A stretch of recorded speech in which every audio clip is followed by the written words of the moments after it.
मांस खाए ते ढेड सब, ओह, और मद पीवे सो नीच, कुल की दुर्मति पर हरक, राम कहे सो ऊंच। जैसे तुम जाति मजहब धर्म कहते हैं ये नीच जाति के हैं, वो दूसरे ऊंच जाति के हैं। कहते हैं मांस खाओ वो सारे ढेड और शराब पीवा वो नीच, चाहे किसी धर्म के हैं। राम वजह सो ऊंच। आगे क्या बताते हैं, मांस बखे और मद पीवे, धन वैसा सो खाए, जुआ खेल चोरी करे वो अंत समूला जावे। मांस मांस सब एक है, मुर्गी हिरनी गाय, आँखें देखी नर खात है, ते नर नरक जाए। ये कुकर को भक्ष है, मनुष्य देह क्यों खाए, मुख में अमिख मेल के है, नरक पड़ेंगे जाए। कहते मांस तो कुकर का आहार है, कुत्ते का, और मानस खान लाएंगे, मनुष्य भी इसको खाते हैं। जीव हन हिंसा करे, ये प्रगट पाप सर होए, निगम पुण्य ऐसे पापते हैं, भिष्ट गया नहीं कोई। तिल भर मच्छी खाए कर, और कोटि गऊ दे दाने, और काशी क्रोध ले मरियो हो, तो भी नरक निदान। कहते हैं तिल भर मांस खा के और करोड़ गऊ दान कर दे, और जो काशी में क्रोध लेकर मर जियो तुम्हें तो भी नरक जाओगे। काशी में एक बहुत बड़ा आडंबर रचा था इन पाखंडियों ने, ब्राह्मणों ने। वहां उस समय क्या ना, एक मनुष्यों के काटने का हत्था लगा दिया था, क्रोध लगा करता था कि भगवान की तरफ से आता है। बोली आत्माओं ने वो भी शीश देना वहां शुरू कर दिया ताकि मोक्ष हो जावे। मोक्ष तो विधि से होगा। मुल्ला तुझे करीम का कब आया फरमान, गट फोड़ा घर घर बांटा, साहेब का निशान। कहते तूने जो ये मुर्गा मार दिया, गाय मार दी, परमात्मा का आदेश तेरे पास कब आया, बताओ मुझे, दिखा कोई बुक। तो क्या बताते हैं, काजी का बेटा मरा, काजी का बेटा मुआ, उर्म साल तीर, साहेब सबका पिता है, भला न माने वीर। कहते हैं काजी का बेटा मर गया, टक्कर मार कर हो रहा है वो काजी, और परमात्मा कहते हैं वो कबीर साहब कहते थे भगवान सबका पिता है, बकरे और सबकी उसी की आत्मा है, तो वो क्यों कर राज्य होगा, उसी का बेटा काट कर उसी को भोग लगा रहे हो। अरे थरा गजब हुआ, जुल्म कर दिया तुमने। अब परमात्मा की ये लीला देख करके सिकंदर लोधी तो काफी प्रभावित हुआ, लेकिन वो ढीठ व्यक्ति नहीं माने। कुछ एक व्यक्ति परमात्मा के जो न्यूट्रल से थे, उन्होंने बुद्धिमान थे, उन्होंने परमात्मा की शरण ग्रहण भी की। अपुण्यात्माओं, ये जितने भी धार्मिक गुरु होते हैं, इनका उद्देश्य तो ये होता है कि हम अपने अनुयायियों को अच्छा मार्ग दें, इनका कल्याण करवाएं। जब स्वयं ही ज्ञान नहीं है तो कल्याण कैसे करवाओगे। औरों पंथ बताओ ही आप न जाने राह, दूसरा न मार्गदर्शन कर रहे हैं, अब स्वयं पता नहीं, तो वो कल्याण नहीं कर पाओगे। अब देखा उन काजी और मुल्लाओं ने, भाई ये तो बात नहीं बनी, इसको कैसे मारें, कैसे खत्म करें, कैसे इसको यहां से भगाएं, ये हमारी रोजी रोटी का दुश्मन बन गया। अब यदि इसका प्रचार जारी रहा कबीर का, तो कुछ दिनों में हमारे पास कोई नहीं आओगा और ये सभी कबीर के साथ लग जाएंगे। उन्होंने एक स्कीम बनाई।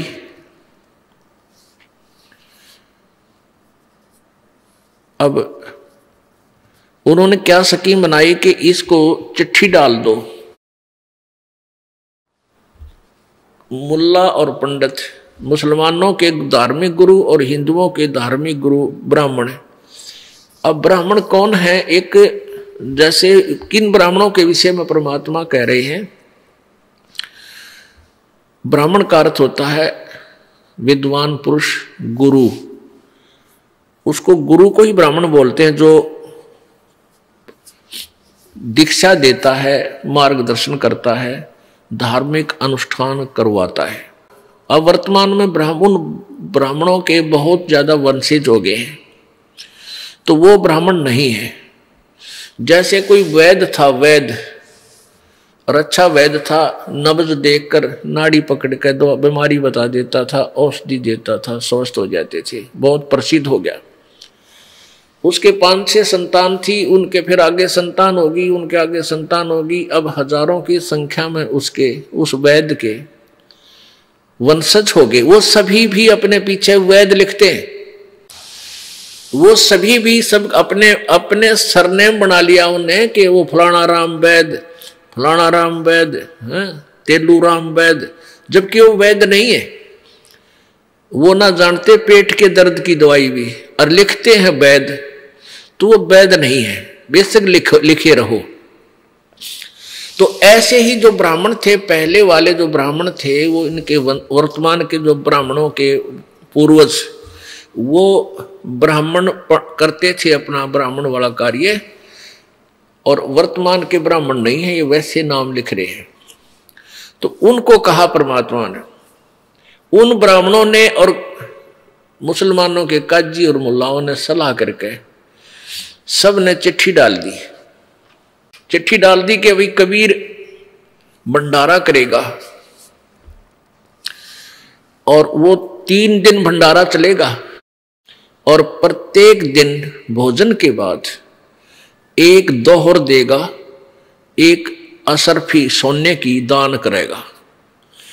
अब ये जितने भी मंडलेश्वर थे हिंदू धर्म के, और जितने भी ये पंथ थे, वो सब के पास चिट्ठी भेज दी, खूब दूर दूर तक। अब ये महंत संत मंडलेश्वर ये लालची बहुत होते हैं। अब उन्होंने देखा चिट्ठी में कि भाई एक तो दौर मिलेगी, दौर समझ लो बहुत अच्छा एक कंबल होता था। आजकल ये विदेशी कंबल आते हैं ना, ऐसे मोटे मोटे बढ़िया बढ़िया, इतनी अच्छी क्वालिटी होती थी दोहर की। और असरफी सोने की, एक असरफी आज मेरे ख्याल में 20,000 की हो, उसमें उसकी ये कीमत समझ लो। एक असरफी डेली एक आदमी खाना खाओ उसके साथ, दोहर देगा, साथ में एक कंबल देगा, और कंबल की कीमत भी उसमें 15, 20, 50 रुपए होती थी। तो सभी ने अपने शिष्य भी साथ ले लिए। जैसे एक डेरे का महंत है और उसके 20 अनुयायी हैं, चेले हैं, वह भी साथ ले लिए। चलो प्रत्येक को एक एक असरफी मिलेगी, एक एक दोहर मिलेगी, लूट कर लाएंगे माल। इस दृष्टिकोण से वहां 18 लाख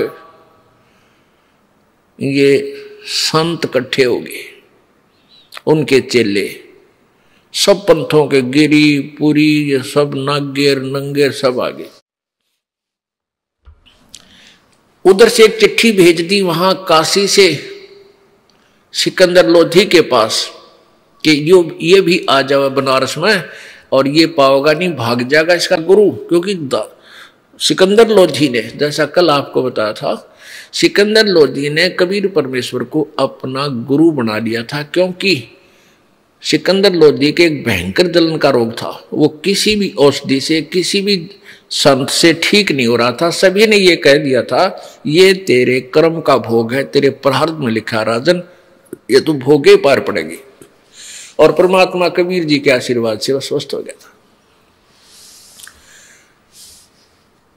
और उधर से एक गाय को खुद आप काटा था, उसने उसका कत्ल किया था, परमेश्वर ने गाय और बच्चे को जीवित कर दिया था। और महर्षि रामानंद जी जो वहां काशी के 1 नंबर के विद्वान थे, माने जाते थे, उनकी वो मुसलमानों से विरोध करते थे। इसलिए सिकंदर लोधी ने उस रामानंद जी की गर्दन काट दी थी, और कबीर परमेश्वर ने उनके सामने उसको जीवित कर दिया था। इस तरह की शक्ति देख भगवान की सिकंदर लोधी नतमस्तक हो गया था कबीर जी के साथ, और कबीर जी को अपना गुरु मानता था। अब इस बात से वो पीर जो है शेख तकी दुखी हो रहा था कि किसी प्रकार इस कबीर ने या तो मारूं और या यो इसका नीचा दिखाऊं सिकंदर लोधी की नजरों में, और सिकंदर लोधी इससे दूर हो, मेरी महिमा बनी रहे। इस दृष्टिकोण से एक पत्र भेज दिया, सिकंदर लोधी के पास भिजवा दिया शेख तकी ने मिलजुल गए। उसमें लिखा था कि आपके गुरुजी भंडारा कर रहे हैं और 3 दिन भंडारा चलेगा, इस दिन ये शुरू होगा। तो शेख तकी के पास वो चिट्ठी तो उसकी लिखवाई हुई थी, लेकर गया कि राजन आपके गुरुजी भंडारा कर रहे हैं बनारस में, चलोगे? अब सिकंदर बोला भाई जरूर चलूंगा, जो मेरे गुरुजी का आदेश आ गया था अवश्य चलेंगे। और चलो सैनिकों, बॉडीगार्ड ले लिए, 1500 की संख्या में चढ़ के हाथी में चाल पड़े, पहुंच गए निश्चित दिन। अब वहां क्या था कि जिस दिन वो लिखा हुआ था कि इस दिन स्टार्ट होगा, तो रात ने पहुंच लिए वह पेट भर, रात को पहुंच गए सब संत, 18 लाख व्यक्ति पूरी बनारस में, काशी में बंदा दिखा, आदमी खड़े संत। परमात्मा कबीर जी और संत रविदास जी ये ज्यादातर इकट्ठे ही रहते थे, क्योंकि रविदास जी ने कबीर परमेश्वर को पहचान लिया था कि ये समर्थ शक्ति है, पूरे विद्वान है। फिर भी हम जीव संज्ञा में हैं। सुबह सुबह रविदास जी सैर सपट्टे को निकले फ्रेश होने के लिए।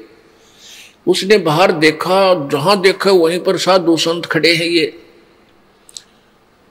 तो उसने पूछा, रविदास जी ने पूछा, भाई महापुरुषों आज कैसे आना हुआ बनारस में? तो और साधु संत कहने लगे, काशी वालों तुम कौन सी दुनिया में रहते हो, तुम्हें पता नहीं? अरे यहाँ तो बहुत बड़ा भंडारा होने जा रहा है। और रविदास जी ने पूछा, भाई कौन कर रहा है? हमें तो ज्ञान नहीं। कि कबीर कर रहा है, दुल्हा कबीर, ये देखो हमारे पास चिट्ठी है। अब रविदास जी तो जान गए भाई ये नया आडंबर है उन पाखंडियों का, हमारे गुरुदेव को दुखी करने के लिए। अब रविदास जी कित के फ्रेश होने थे, वापस आ गए। वापस आके कहा कबीर जी से कि हे भगवान, आज तो अपना काशी वास छूटेगा, बहुत बुरा हाल हो गया हमारे साथ, तो बहुत जुल्म कर दिया इन लोगों ने। कबीर जी बोले, क्या हो गया भक्त, क्या हो गया महात्मा? रविदास जी ने कहा कि आपके नाम से झूठी चिट्ठी डाल रखी है कि कबीर भंडारा करेगा 3 दिन और दोहर देगा, ऊपर असर की दक्षिणा में देगा 3 दिन तक। और जलेबी, लाडू, कचौड़ी, पूरी है, हर तरह के कहते हैं सब प्रकार की मिठाई खिलाई जाएगी। और इस लालच में पूरी दुनिया आ गई है, लाखों लोग इकट्ठे हो गए। भगवान अब क्या करेंगे? परमात्मा बोले, रविदास जी बैठ जा, आजा, अंदर से कुंडी ला ले, दरवाजा नहीं खोलेंगे। और भाई आप रखेगा भगवान अपनी इज्जत, हम तो उसका आश्रय बैठे हैं। रविदास जी भी बैठ गए, कबीर साहब भी बैठे अंदर और कहने लगे माला जप अपने भगवान की। कबीर जी भी बैठ गए, वो भी लीला करे थे परमात्मा। उधर से सिकंदर लोधी भी पहुंच गए वहां, और उधर से परमात्मा ने डबल रोल किया। कबीर परमेश्वर ने सचखंड पहुंचे, सतलोक जाकर के कहा कि 9 लाख बैल और उनके ऊपर सुंदर आहार सब पर भर दो, सूखा सीधा चून, चावल, खांड या सूखी और बड़े बनाए पकवान, जलेबी, कचौड़ी, पकौड़ी, हलवा, खीर और बरके एक केसो नाम का बंजारा बनके, केसो नाम रख लिया अपना एक बंजारा। बंजारा होते थे पहले व्यापारी लोगों को, बंजारा जो बनज करते थे, व्यापार करते थे, व्यापारी। पहले बंजारे किन को कहते थे? बैलों के ऊपर सामान लाद कर एक मार्केट से दूसरे शहर की मार्केट में ले जाते थे। उस समय ये ट्रांसपोर्ट नहीं थी, ना कोई सड़कें थी, ऐसे ही जंगलों में से बैलों के ऊपर लेकर चलते थे। किसी क्षेत्र से गुड़ भर लाए, दूसरे में तो बाजरा, तीसरे तो ऐसे गेहूं, ऐसे वो व्यापार किया करते थे। उनको बंजारे बोलते थे और वो कई हजारों की संख्या में इकट्ठे ही चलते थे, नहीं तो बीच में लूटा खसोटी करनी भी बहुत होते थे। अब वहां बनारस के काशी शहर में तंबू तान दिए, तंबू लगा दिए, टेंट सुंदर सफेद और नीचे सफेद मलमल बिछा के, उनका ऊपर कहते हैं जलेबियां का ढेर ला दिया एक टेंट में लड्डू भर दिए, फूल बुढ़े बुढ़े, और एक में हलवे की डेग भरे, किसी में खीर, यानी पूरे पकवान पके पकाए नो कति गर्मा गर्म। और एक टेंट में केसो रूप धार के भगवान बैठ गए, उस केसो बनजारे के रूप में, और भंडारा शुरू कर दिया मंगलाचरण बोल के। अब सिकंदर लोधी आया और शेख तकीता न्यू आया था उसके साथ में। आज सिकंदर लोधी से पूछूंगा कहाँ गया तेरा अल्लाह, तो कबीर न्यू कहता है तो भगवान पड़ा है, भगवान है। वहां देखा, जो जहां देखे वहां भंडारा चलन लग रहा है, खावे जलेबी कचौड़ी नौकरे, वह कबीर जैसा भंडारा हमने नहीं देखा आज तक। ओहो, ऐसा स्वादिष्ट भोजन कभी देखा ना सुना, जो भोजन खाओ तो गुण गावे। अब शेख तकी ने देखा, रे तेरा गजब, ये तो भाई भंडारा ला रखा है, उसकी तो मां सी मरगी, पेट पकड़ के बैठ गया। अगर तेरा गजब, ये तो यहाँ भी भंडारा ला दिया इसने, भाग्या को नहीं। उनकी उद्देश्य ये था कि बनारस छोड़कर भाग जाएगा, लज्जित हो गए, फिर कभी नहीं आएगा और तुम्हारी दाल गली रह जाएगी। अब सिकंदर लोधी ने पूछा, भाई ये भंडारा कौन कर रहा है? तो सभी कह रहे हैं कबीर, जुलाहा कबीर का भंडारा है, कि वो खाओ न चिट्ठी दे, उन थोड़ा बेरा था, एक मजदूर है या कोई सेठ है, उन तो फिर सेठ है दिखा था, तो पीछे भंडारे ला रखे। फिर एक कहने लगा कि हमें तो पता नहीं, इस टेंट में बैठा है कोई, वो सब व्यवस्था कर रहा है। जब सिकंदर लोधी वहां पूछा, प्रणाम किया, आप कौन हैं, आप कबीर जी के क्या लगते हो, तो परमात्मा ने केशव रूप में क्या उत्तर दिया। अब केशव रूप में बैठे प्रभु ने कहा कि मैं कबीर जी का पगड़ी बदल यार हूं, मेरा फ्रेंड है, वो मेरा मित्र है। और एक पत्र मेरे पास गया था उनका कि एक छोटा सा भंडारा करना है, 3 दिन का कुछ सामान लेते आइएगा। उनके आदेश अनुसार ये दास ये सामान लेकर हाजिर है। अब वहां वो सुन रहे थे अन्य व्यक्ति, रत तेरा गजब, ये तो इसको छोटा सा भंडारा कह रहे हैं जिसमें 18 लाख व्यक्ति भोजन पा रहे हैं। अब पुण्यात्माओं एक बारात आती है, 100 व्यक्ति मुश्किल से आते हैं उसमें, और 1 महीने पहले व्यवस्था शुरू हो जाती है, कहीं कोई त्रुटि ना रह जा, लड्डू जलेबी कहीं पूरे ना रहे।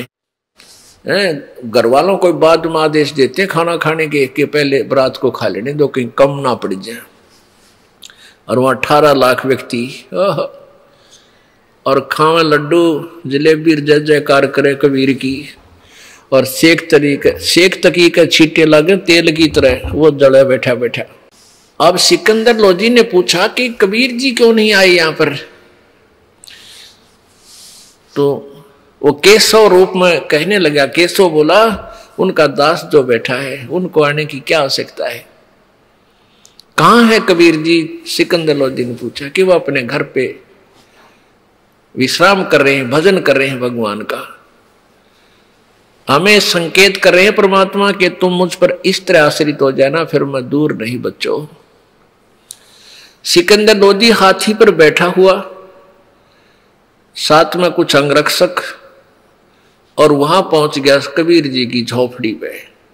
वहां जाकर के दरवाजा खटखटाया और कहा, कबीर जी दरवाजा खोलो, कबीर जी दरवाजा खोलो, मैं आपका दास सिकंदर लोधी दिल्ली का राजा आया है। अंदर से ही परमात्मा कबीर जी ने कहा कि राजन, हम आज बाहर नहीं निकलेंगे। इन लोगों ने हमारे साथ बहुत जुल्म गुजार दिए हैं, बहुत जुल्म किए हैं। आज इन्होंने हमारे नाम से झूठी चिट्ठी डालकर मेरे को लज्जित करने के लिए मुझ गरीब को दुखी किया है। और बहुत व्यक्ति, 18 लाख व्यक्ति बाहर आए हुए हैं। मैं आज दरवाज़ा नहीं खोलूंगा। रात्रि को अपने बच्चों को लेकर के, अपने माता पिता को, परिवार को लेकर के मैं कहीं दूर देश चला जाऊंगा। सिकंदर लोधी कहने लगा, प्रभु आप किसी और को बहका सकते हो, इस दास को नहीं। ये परमात्मा, आप चलकर देखो आपने क्या रंग लगा रखे हैं। पूरी जय जयकार हो रही है और सभी हलवा, पूरी, खीर, कचौड़ी, लड्डू, जलेबी, चंगेर और खा रहे हैं। हे परमात्मा, आपने तो रंग लगा रखे हैं। दरवाजा खोलो प्रभु, आपकी लीला कोई नहीं जान सकता। ये तो भोली आत्मा है जो आपका विरोध कर रही है, नालायक है ये। काफी आग्रह करने पर जो परमेश्वर ने कहा कि खोल दे रविदास, दरवाजा खोल। दरवाजा खोल दिया रविदास जी ने और दंडवत प्रणाम किया उस दिल्ली के बादशाह ने, मुकुट समेत न्यू का न्यू।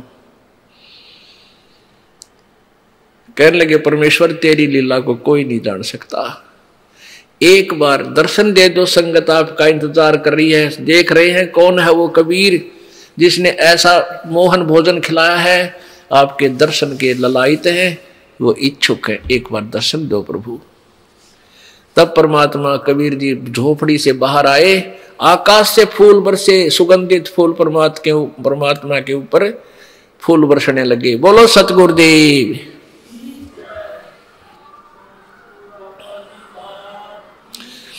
सिकंदर लोधी ने जब कबीर जी झोपड़ी से बाहर आए तो रविदास जी चंवर लेकर के आदर सत्कार से उनका सम्मान कर रहे थे कबीर जी का।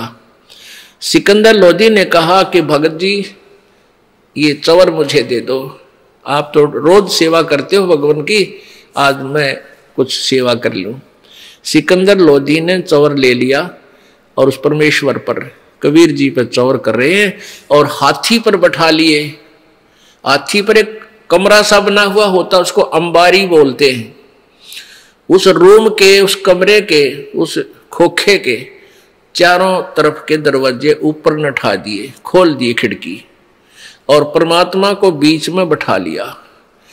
रविदास भी, सिकंदर भी और परमात्मा कबीर जी। सिकंदर जी चंवर कर रहे हैं हाथी पर पीछे बैठे बैठे अपने भगवान कबीर जी पे, और चारों तरफ से खुला है वो कमरा और हाथी चल पड़ा। और जब पहुंचा वहां भंडारा जहां हो रहा था, सब देख रहे हैं कौन है कबीर, कि ये है कबीर। काशी वाले तो जानते थे कि ये है कबीर, और ये पीछे राजा इस पे चवर कर रहा है। अरे ये है कबीर।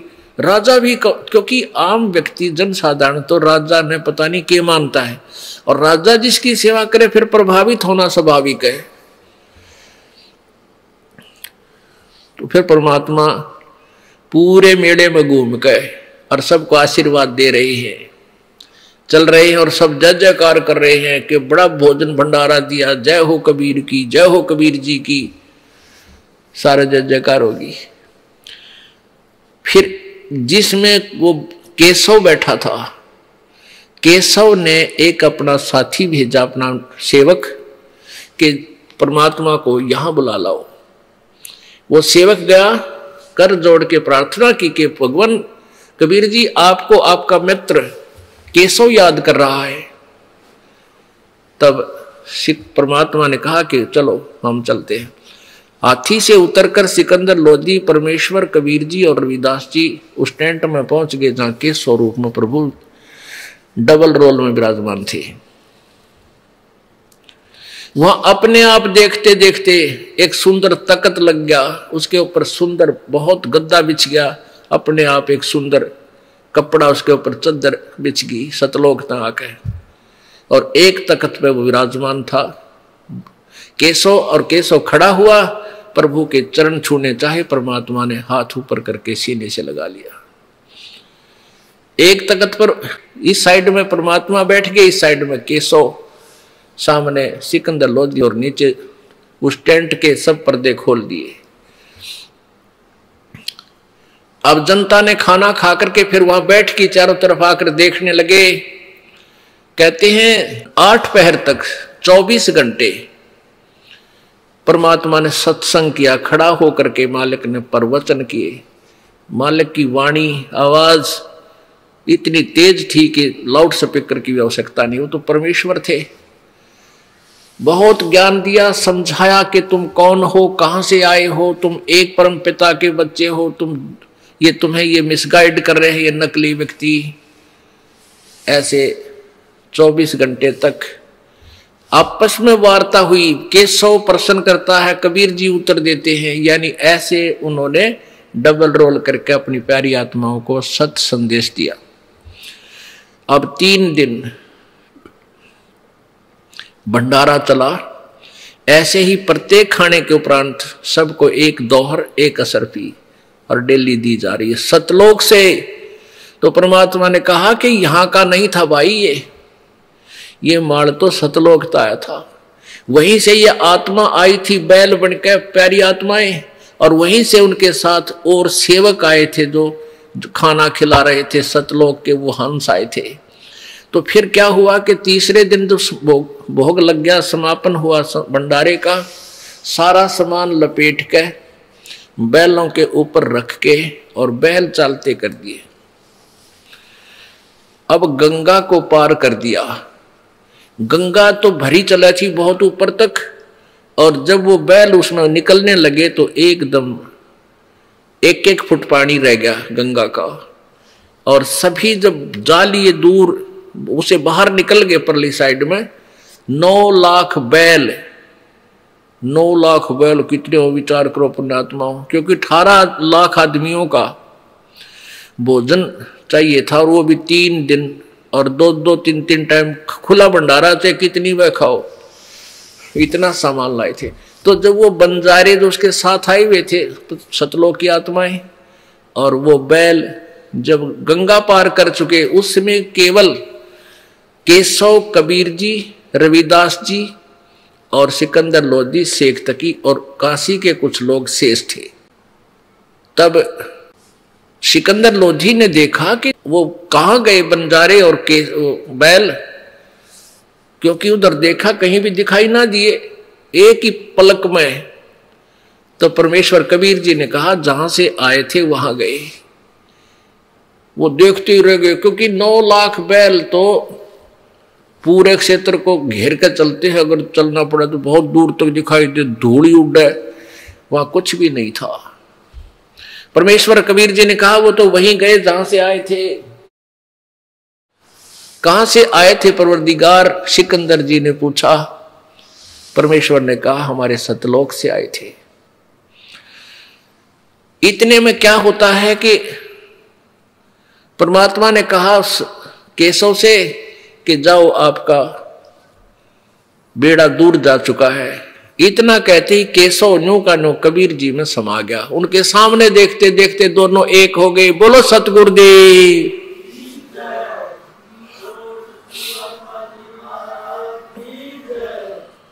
अब परमात्मा ने ये प्रमाण दिया था, साईं इतना दीजियो जिसमें कुटुंब समावे, हम भी भूखे ना रहे अतिथि न भूखा जावे।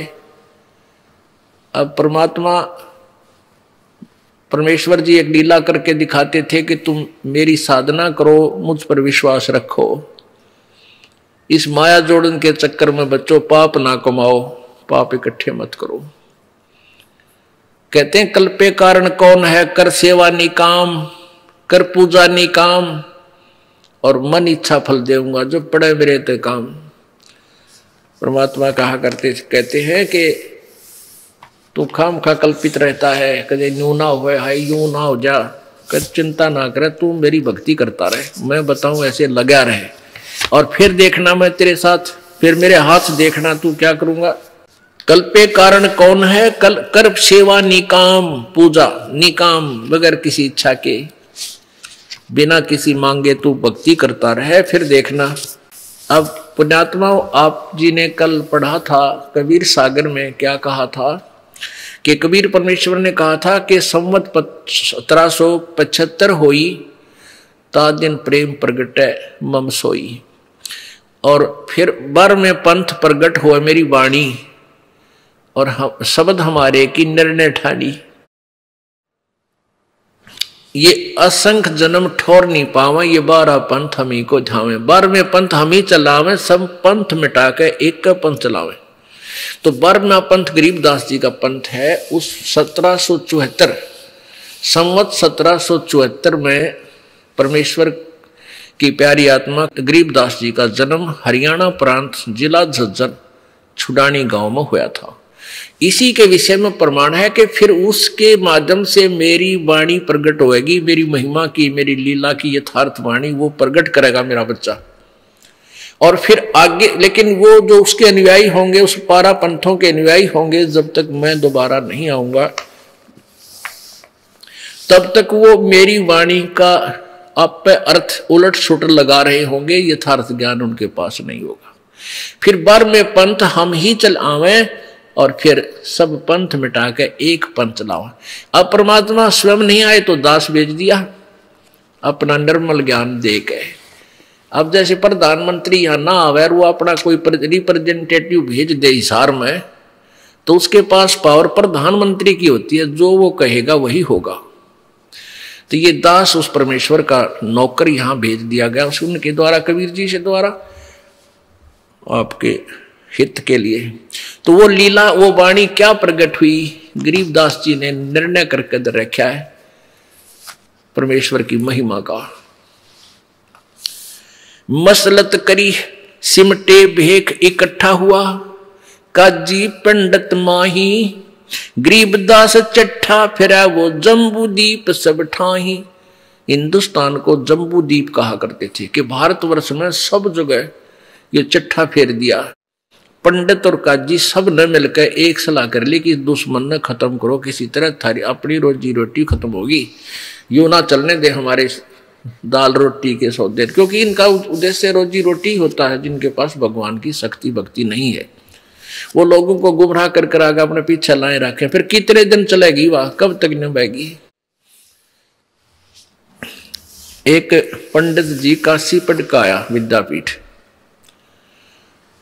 और राजा ने इन अनुष्ठान करवाना था। किसी पंडित ने, किसी ज्योतिषी ने बता दिया कि आप 5 पंडितों से, 4-5 पंडितों से अपना कोई अनुष्ठान करवाओ। उसने मंत्री की ड्यूटी लाई। मंत्री ने ढूंढा भी कोई बढ़िया सा, कोई अच्छा विद्वान पुरुष हो। पता चला कि एक काशी विद्यापीठ पढ़कर पंडित जी आ रहे हैं, वो बुलाया। फिर उसने 5 फॉर्मेलिटी भी करनी थी, पूरे 5 तो होने चाहिए, जब ना राजा नाराज हो जाओ। तो वो क्या करा, पहले एक से शुरू कराया, उसको एक असरफी रोज दे देते, जो वर्तमान में 15-20 हजार रुपए की होगी। एक असरफी डेली दक्षिणा मिलती, तो वो घर आता, सामान लाता, कि तो अपनी पत्नी की साड़ी लाया, कि तो संडल लाया, कि तो कपड़े बनवा दिए बढ़िया। तो वह पहन के नए नए कपड़े और पानी लेने कुएं पर जावे, वहां जकर चला औरतों में, बहन तो कहाँ से लाए इतना धन। वो कहती है मेरा पति ना काशी विद्यापीठ पढ़काया है, राजा का पाठ करने जाया करे, रोज एक असरफी मिलती है। तो दूसरी पंडिता, क्यों पंडिता के कुएं पर पंडितानी जावे इकट्ठी होकर। दूसरी पंडितानी ने सोचा भाई देखिए तो बड़ा धन कमाओ है, तेरा पति क्यों नहीं जाता। उसने अपने पति से कहा कि आप भी जाओ, ऐसे ऐसे वहां दक्षिणा मिलती है। वो कहने लगा कि मैं कैसे जा सकता हूं, वो तो काशी पढ़ा हुआ विद्वान है और मैं उसके सामने नहीं बोल सकता। वह उसके साथ झगड़ा करने लगी, तू तेने बात बनाया करे, टाइम आवा जब तू ऐसे करता है ये।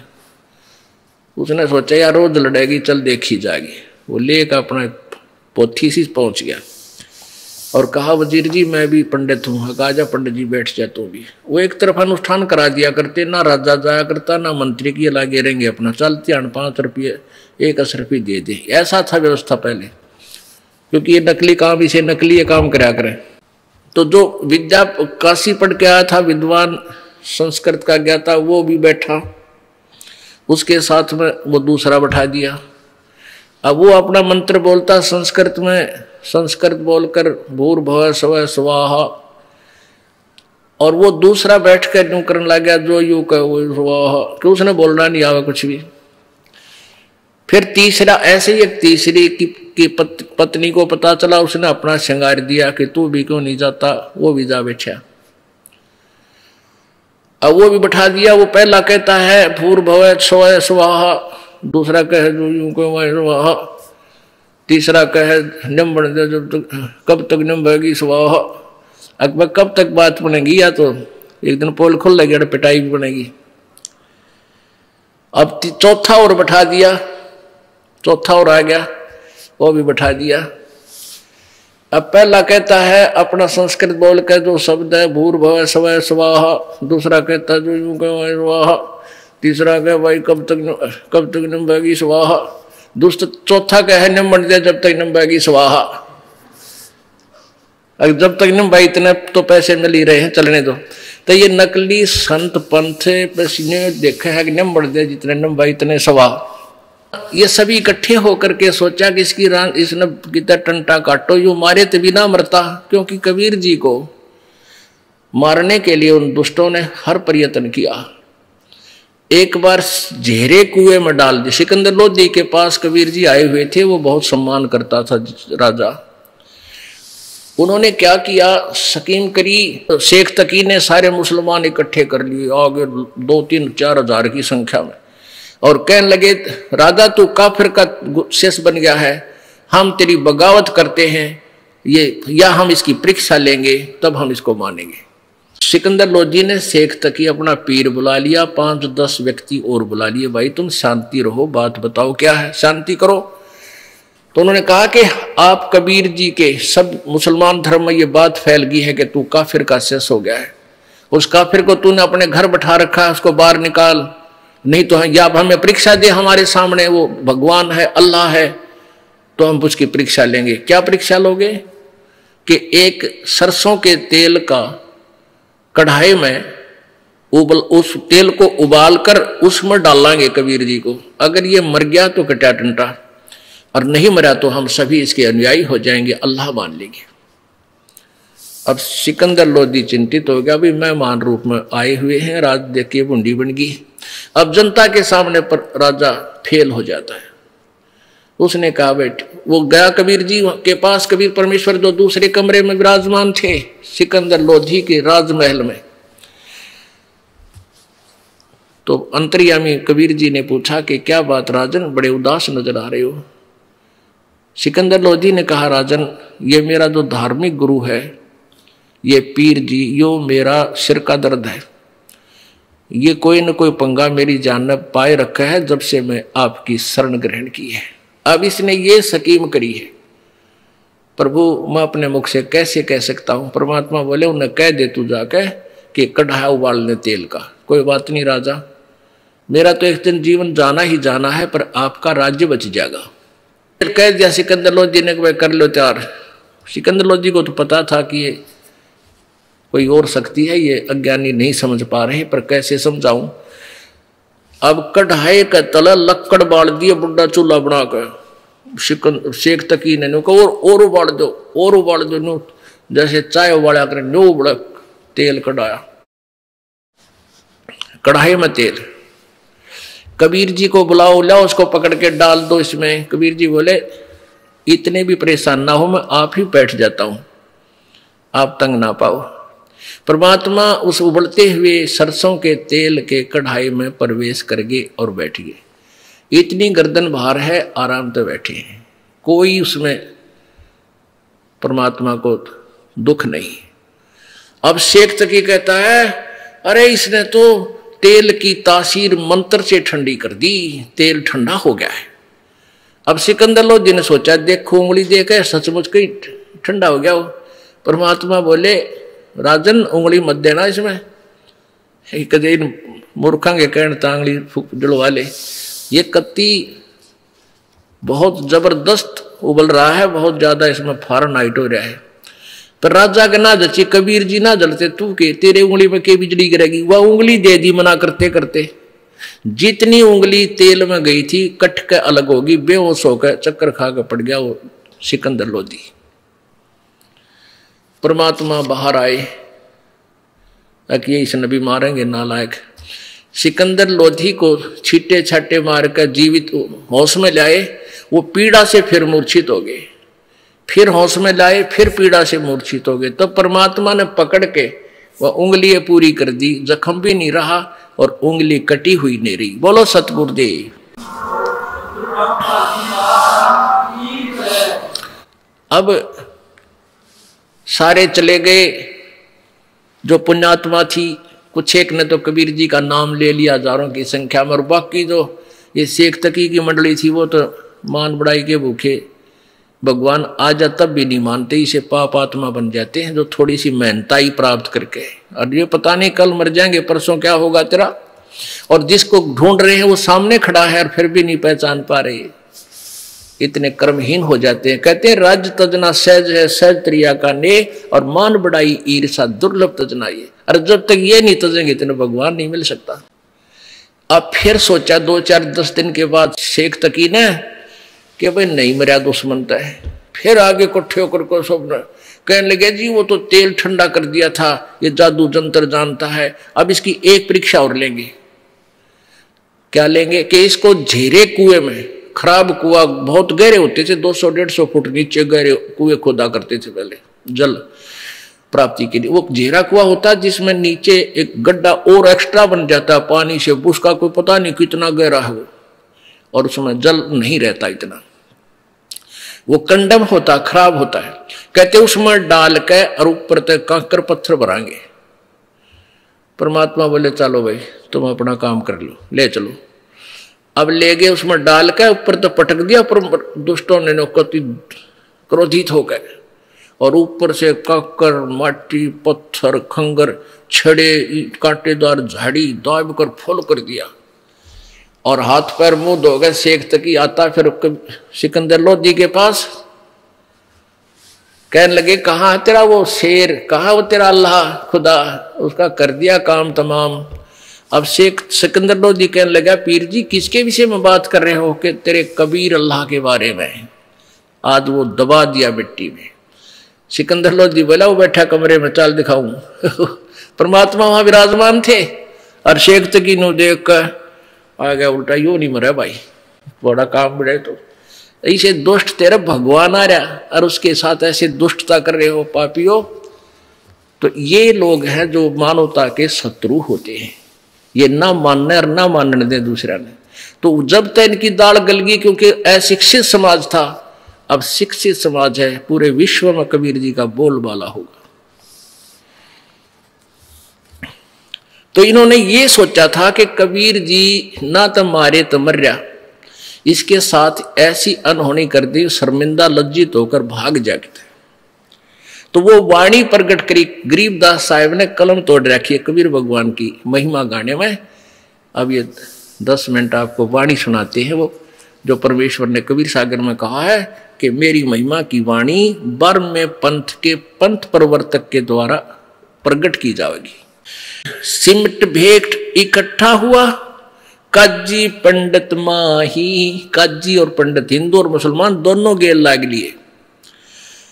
गरीबदास चिट्ठा फिरा ये जम्बूदीप सब ठाही, जम्बूदीप भारतवर्ष में पूरे में चिट्ठी डाल दी। मसलत करी मिलाप से जीवन जन्म कछु नाही, गरीबदास मेला सही ये भेख सिमटे ताही। सेतु बंद रामेश्वरम द्वारका गढ़ गिरनारे, गरीबदास मुल्तान मग ये आए भेख अपार।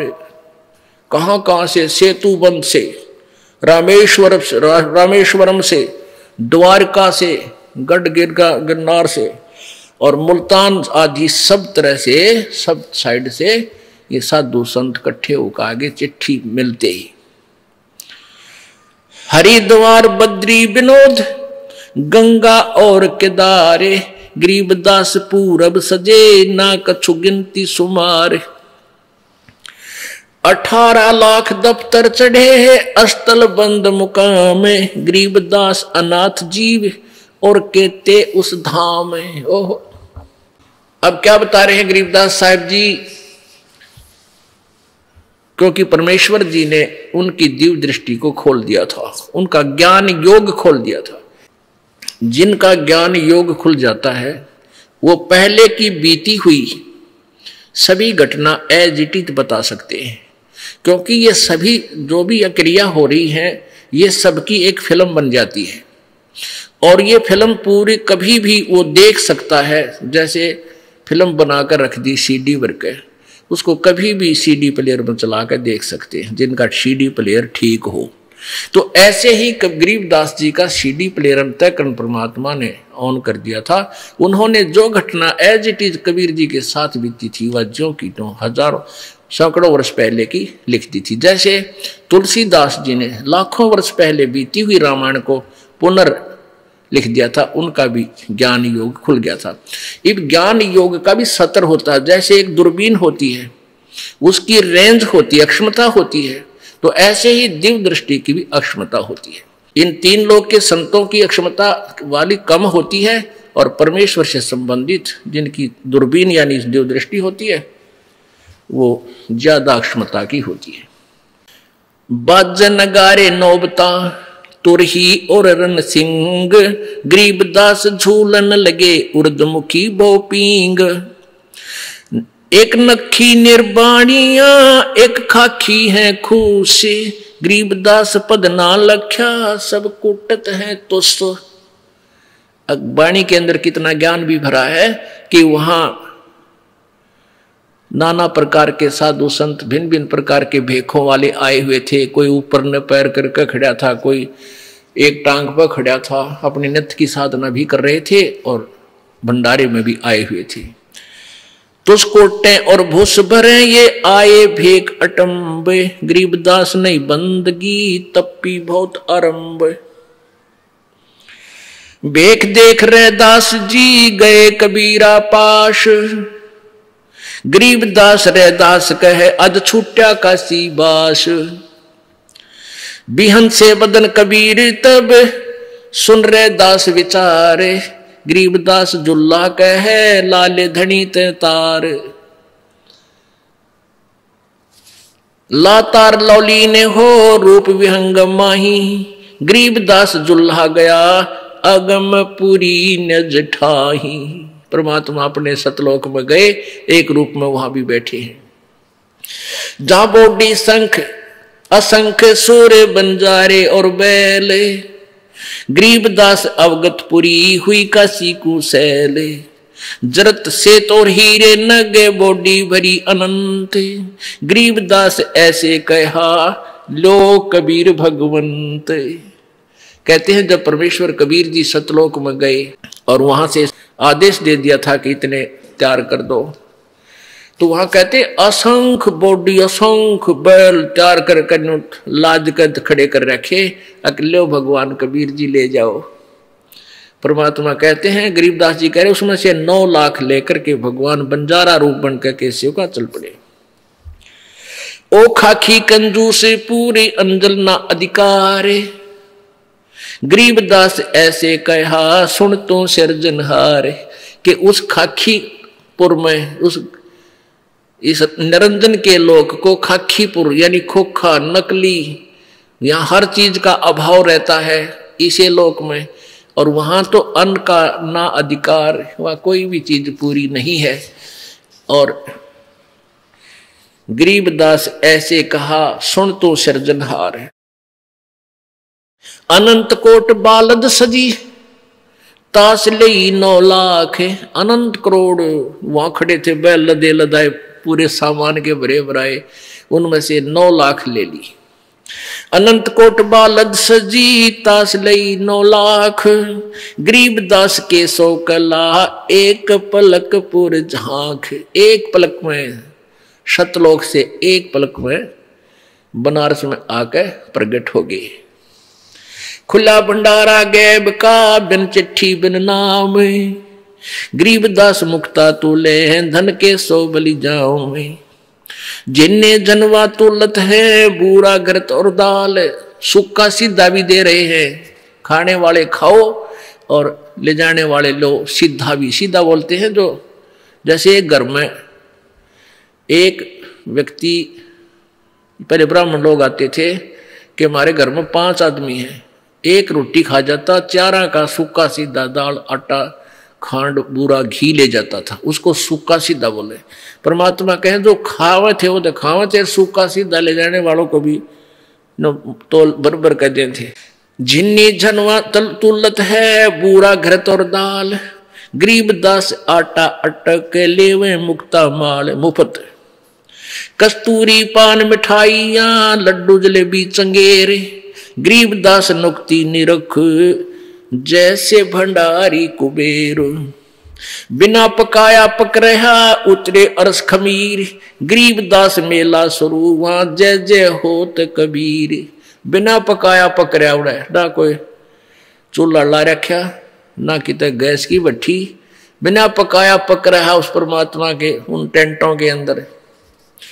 अब जो किसने देखने की फुर्सत थी, कित बनावे हैं, खाओ और मौज मारो, टेंटा में धान लाग रहा पका पका गर्मा गर्म, और वह कूदते फिर बोर सरफी मिल जाए, दौर मिल रहा और साथ में फिर सूखा सीधा ले छाती का लाओ और बाज ले। काशी वाले में भी ठाठ करे, यानी ये वहां के लोग भी बहुत आए हुए थे, अनाथ जीव। सकल संप्रदा तिरुपति 3 दिन जो नारे, गरीब दास सठ दर्शनम सीधे गंज अपार। सा सिकंदर को सुनी धन कबीर बलि जाऊं मैं, गरीब दास मेले चलो मम हृदय धर पाऊं जी।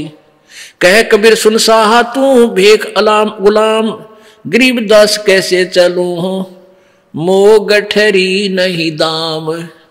अब सिकंदर लो दिन जब जाके कहा प्रभु एक बार मेले में चलो, आपने जय जयकार लगा रखी। परमात्मा बोले भाई क्यों कर चलो, मेरे पास तो पैसे भी को ना। कह कबीर नहीं इस काशी में सा कोई मोहे उधारा देत, कि बनारस में काशी में कोई भी ऐसा सेठ भी नहीं है मेरा जानकार जो मुझे उधारा दे दे, कैसे भंडारा करूं। नहीं काशी में सा कोई मोहे उधारा देत, गरीब दास ताना तनु जब कौन बे की सुध लेत। मैं तो कपड़ा बुनता हूं, फिर अपना बच्चों का परिवार का जो है रोजी रोटी का धंधा कर रहा हूं। अब क्या कहता सिकंदर, ए कबीर तुम अल्लाह हो पलक बीच परवाह, गरीब दास कर जोड़ कर ऐसे कहता साहा। सा माने सा सिकंदर सेठ, महाराजा सिकंदर बोल रहा है कि ए कबीर तुम अल्लाह हो, तू तो पल में के कर दे। तुम दयाल दरवेश हो धर आए नर रूपे। अब उन शेख तक की पीरा तक वो सिकंदर लो दिया, अच्छा जो भगवान को कुछ पहचान तो गया। कहते हैं तुम दयाल दरवेश हो, तुम तो भगवान ही हो और दयालु संत बनकर आप ही आए हो। तुम दयाल दरवेश हो धर आए नर रूप, गरीब दास ऐसे कहे सहा सिकंदर भूप। उठे कबीर कर्म किया बरसे फूल आकाश, गरीब दास मेले चले चंवर करत रह दास। जब परमात्मा उठे झोंपड़ी से बाहर आए, वो आकाश से फूल बरसन लगे कबीर भगवान के ऊपर। 3 एक चंडोल में रे दास सा कबीर, गरीब दास चौरा करे है बादशाह बलबीर। के सोचले कबीर पर कबीर कष्ट क्यों कीने। केसो कबीर जी के पास दो दूसरे रूप में भगवान विराजमान थे, कहने लगे हे कबीर जी आपने क्यों कष्ट किया, आपका दास तो यहाँ पर बैठा था। केसो कहे कबीर से कबीर कष्ट क्यों कीन, गरीब दास हस्त हाथी चढ़े ये मेला देखन 3। पाट पटंबर बिछ गए चौपड़ के बाजार फेरे आए के सो पास, गरीब दास कुर्बान गति ही क्या क्या कहूं बिलास। पाट पटंबर बिछ गए ऊपर हीरे लाल, गरीब दास साहेब दनी लाए मुक्ता माल। अब वहां जो परमात्मा का तख्त अपने आप बिछा, चारों तो उसका जो ना सफेद चद्दर बिछ गई गद्दे के ऊपर, और फिर उसके चारों तरफ हीरे पन्ने जवाहरातों के नो, जिस तरह सितारे लाया करते पहले कपड़िया गए, ऐसे चारों तरफ हीरे मोती अपने आप चिपक गए। पाट पटंबर बिछ गए ऊपर हीरे लाल, गरीबदास साहेब धनी ये लाए मुक्ता माल। केसो और कबीरे का तंबू माहे मिलाप, गरीबदास 8 पहर लगे गोष्ठी नजगर गाप। 8 पहर 24 घंटे तक केसो प्रश्न करता है, कबीर जी से पूछता है, कबीर जी उत्तर देते हैं। एक कभी तो अपने आप को छुपाते हैं और कभी अपनी वास्तविकता भी बताते हैं। केसो कह कबीर से पूछे बाता भी नहीं, गरीबदास क्यों उतरे ऐसे मुल्क मलीने। अब केसो रूप में केसो कहता है परमेश्वर कबीर जी से कि हे परमेश्वर, इस गंदे लोक में क्यों आए आप इनका भला चाहो और ये आपका लठ मारे, डले मारे, गुंडा कहें, आपको मारना चाहे, इसे गंदे मलिन लोक में क्यों उतरे आए तुम, इसे सुंदर लोक न छोड़ कर सतलोक ने।